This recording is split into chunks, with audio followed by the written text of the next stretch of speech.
Assalamualaikum Sobat Football United, ringan amatiran ala gua. Kali ini gue ingin ngobrol ringan, yaitu ini ngomong yang menurut gua seru, cukup asik ya. Buat gua sih, karena gua akan ngobrolin tentang pemain Manchester United musim depan nih, berandai-andai. Gak apa-apa dong ya sekali-sekali. Langsung aja. Ini ada dua versi. Versi suka-suka gua ya. Yang kedua versi realistis dengan memperhitungkan budget dari Manchester United musim depan.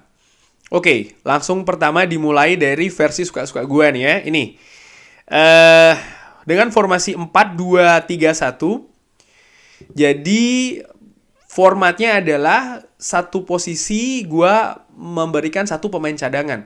Tentu saja total pemain kan cuma 22 nih, dan squad tentu saja kan lebih dari 22, bisa jadi 25 bahkan jadi 28. Jadi ada beberapa pemain memang tidak gua ikut sertakan di sini, tapi ya sangat mungkin ada juga di squad Manchester United musim depan yang gua inginkan ya. Oke, langsung aja dari kiper. Contohnya kiper nih, jelas nggak mungkin cuma 2, minimal ada 3, dan 3 kiper senior kan, itu yang diinginkan oleh Erik ten Hag. Tapi karena keterbatasan, gua hanya memunculkan 2 nama, yaitu adalah pemain utama dan juga pemain cadangan. Di situ gue tulis David De Gea dan juga Justin Bijlow. Justin Bijlow kiper muda dari Feyenoord yang musim lalu dibawa oleh Louis van Gaal ke Qatar. Musim ini luar biasa menjadi champions, juara Liga Belanda Eredivisie bersama dengan Feyenoord. Gue melihat dia punya teknik yang bagus, build up serangan yang bagus. Itu kan yang diinginkan oleh banyak Sobat Football United dan juga fans Manchester United terkait dengan posisi penjaga gawang. Dan juga memiliki refleks yang bagus. Dia juga punya cukup piawai ya dalam menghentikan tendangan penalti. Tapi gue tetap memilih sebagai pemain utamanya adalah David De Gea yang kontraknya akan segera diperpanjang. Bahkan menurut gue ini hanya tinggal menunggu waktu saja. Musim depan mungkin akan menjadi musim terakhir dari David De Gea sebagai pemain utama di posisi penjaga gawang. Setelahnya akan ada regenerasi. Regenerasi di sini yang gue maksudkan adalah bukan langsung dia cabut, enggak, karena nggak masuk akal. Kontraknya sedang akan diperpanjang kan ini. Artinya dia akan berbagi peran ini dengan kiper cadangan yang mungkin kiper muda. Dan gue melihat sekali lagi seorang Justin Bijlow ini memiliki kapasitas kemampuan yang bagus dan dia juga masih muda usianya. Dan dia juga sering menjabat sebagai kapten dari Feyenoord. Jadi dia punya karakter juga cukup baik. Di sektor bek kanan, gue tempatkan Achraf Hakimi. Gue melihat ini bek kanan premium kelas dunia, Achraf Hakimi. Baik itu bersama dengan Paris Saint-Germain maupun juga tim nasional Maroko di Qatar kemarin. Luar biasa keseimbangan antara menyerang dan juga bertahan. Pemain ini cepat, teknik tinggi, luar biasa.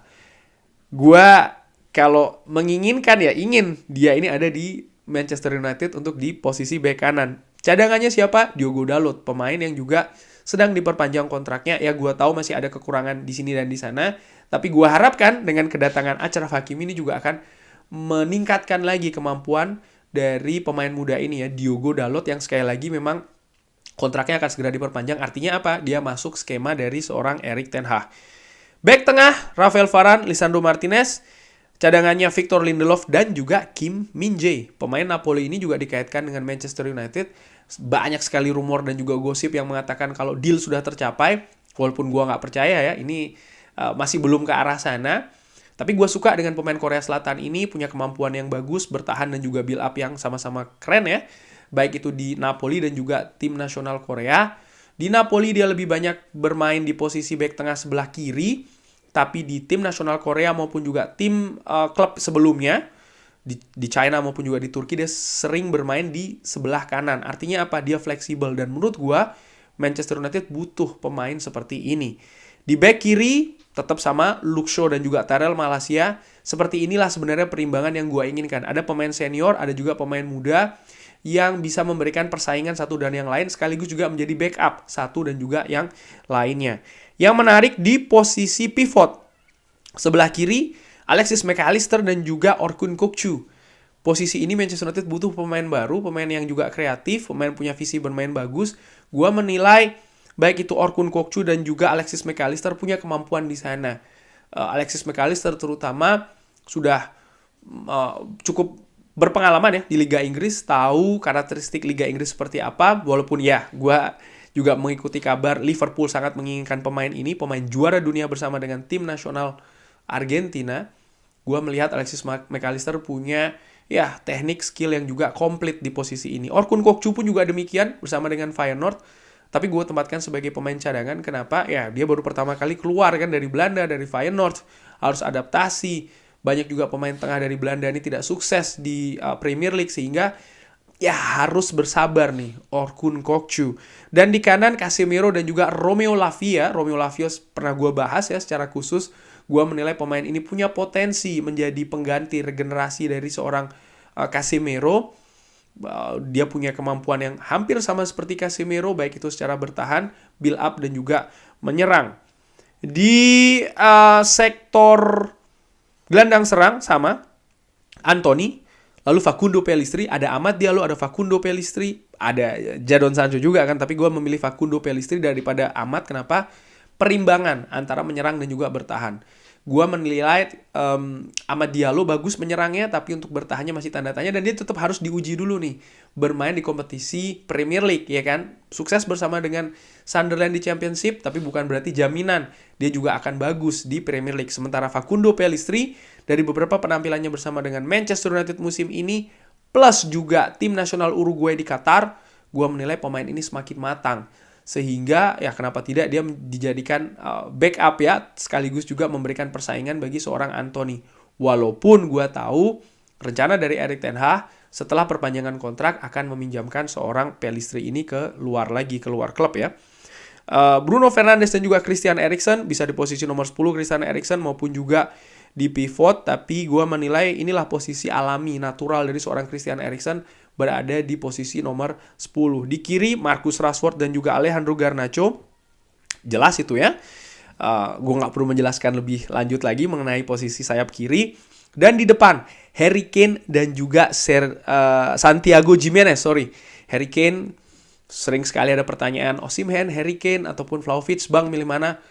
Harry Kane. Karena gue menilai pemain inilah dengan segala pengalaman, skillnya, tekniknya yang sudah diperlihatkan sejauh ini, sepanjang ini dengan tim nasional Inggris, dan juga yang lebih penting dengan Tottenham Hotspur, dia sudah kenal betul Liga Inggris. Liga Inggris ini Harry Kane banget, Harry Kane ini Liga Inggris banget, sehingga menurut gue bisa memberikan jaminan dengan persentase lebih tinggi ya, menjadi mesin gol dari Manchester United. Dan di backup dengan seorang Santiago Gimenez, ini mengingatkan gue dengan Alvarez ya, di Julian Alvarez di Manchester City menjadi backup seorang Erling Haaland. Pemain Meksiko ini pemain muda, baru pertama kali bermain di Eropa bersama dengan Feyenoord, mencetak cukup banyak gol baik itu di kompetisi lokal maupun juga Eropa. Mengingatkan gue dengan sosok Javier Hernandez Chicharito.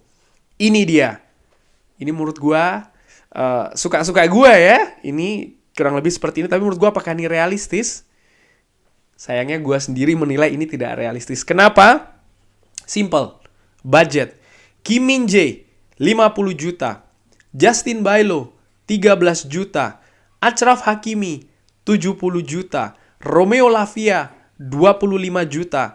Alexis McAllister 42 juta. Orkun Kokcu 30 juta. Harry Kane 90 juta. Santiago Gimenez 9 juta. Ini versi Transfermarkt ya valuasinya. Sehingga kalau gua total ya, mungkin agak-agak gua rubah sedikit nilainya. Santiago Gimenez gua katakanlah 10 juta. Maka totalnya kurang lebih 330 juta. Ini jauh di atas budget Manchester United untuk musim depan. Sehingga gua sendiri menilai ya, kalau ini tidak realistis. Nah, kalau realistisnya seperti apa atau mendekati realistis seperti apa? Inilah dia. Di penjaga gawang tetap De Gea dan juga Justin Bijlow. Di sektor belakang tidak ada Achraf Hakimi, Aaron Wan-Bissaka dan juga Diogo Dalot ada di sana, ataupun juga Diogo Dalot dan juga Aaron Wan-Bissaka bisa ditukar ya, artinya sama. Kim Min-jae tetap gue ikutkan. Lalu di tengah Casemiro dan juga Romeo Lavia. Romeo Lavia tetap gue ikutkan. Di kiri pivot Adrian Rabiot dan juga Fred. Bang, Fred kan tanpa visi bla bla bla. Gue sering katakan, pemain sepak bola utamanya lini tengah, gue secara pribadi ya, ringan amatiran, gue ingin yang punya skill yang berbeda, punya karakter yang berbeda, punya fungsi yang berbeda. Tidak semua-muanya punya visi yang bagus semua. Enggak, kita butuh juga pemain yang bekerja keras. Kita butuh juga pemain yang mampu mengejar bola tanpa lelah, mampu memberikan pressing, mampu menjaga pemain gelandang lawan dengan cukup baik juga. Ingat ketika Kevin De Bruyne dimatikan oleh Fred ketika Manchester United menang ya kan di derby Manchester. Hal-hal demikian. Ini mungkin tidak bisa dilakukan oleh Christian Eriksen yang punya visi bermain lebih bagus daripada seorang Fred. Nah, gue melihat perimbangan ini cukup bagus di tim sehingga gue tetap mengikutkan Fred di sana dan Adrien Rabiot. Kenapa? Dua alasan. Nomor satu, pemain ini diinginkan oleh Erik ten Hag, kabarnya demikian. Nomor dua, harganya 0, ya kan? Jadi Manchester United tidak butuh keluar budget. Lalu di gelandang serang sama ya. Christian Eriksen tetap gue ikutkan di sana di posisi nomor 10 dengan Bruno Fernandes. Dan di depan tetap sama, Harry Kane dan juga Santiago Gimenez. Artinya apa? Tidak ada Wout Weghorst dan tentu saja tidak ada seorang Anthony Martial. Nah, dari ini semua, maka berapa sih budgetnya? Kim Min-jae 50 juta, Justin Bailo gua naikkan sedikit 15 juta, Lavia 25 juta, Harry Kane 90 juta, Santiago Thomas Gimenez 20 juta ya, gua naikkan dari 9 juta ke 20 juta. Kurang lebih totalnya ada 200 juta. Nah, Manchester United budgetnya kan 100 juta plus menjual pemain 100 juta pounds ya kan. Ini dalam euro. 100 juta pounds berarti sekitar mungkin 120-an euro plus angka penjualan pemain. Mungkin bisa dapat dari Dean Henderson, dari Harry Maguire, dari pemain lain ya, mungkin Scott McTominay juga, ataupun juga Anthony Martial. Sehingga angka totalnya 200 juta. Dan kalau gue bandingkan dengan pengeluaran Manchester United musim lalu, ya ada di angka 243 juta. Jadi angkanya ada penurunan ini ya, dari musim lalu 243 juta. Kalau ini secara ringan amatiran ada di angka 200 juta. Apakah ini akan tergantung dengan pemilik baru? Yes. Terkait dengan budget digelontorkan? No, karena ada financial fair play. Lalu apa dong? Pembuat keputusan. Apakah pemilik baru setuju dengan pengeluaran seperti ini? Tapi balik lagi ya, ini merupakan tim yang menurut gua secara ringan amatiran ya. Tentu saja nanti akan ada versi-versi selanjutnya. Ini gua cuman bikin senang-senang saja ya. Akan ada versi-versi lanjutannya juga yang menurut gua bisa membawa Manchester United ke persaingan yang lebih ketat lagi untuk musim depan. Terutama ada perubahan di lini depan, di lini belakang, dan juga di lini tengah. Bagaimana menurut Sobat Football United? Ada versi yang berbeda? Bisa drop di kolom komen. Terima kasih sudah menyaksikan. Jangan lupa like, subscribe. Wassalamualaikum warahmatullahi wabarakatuh.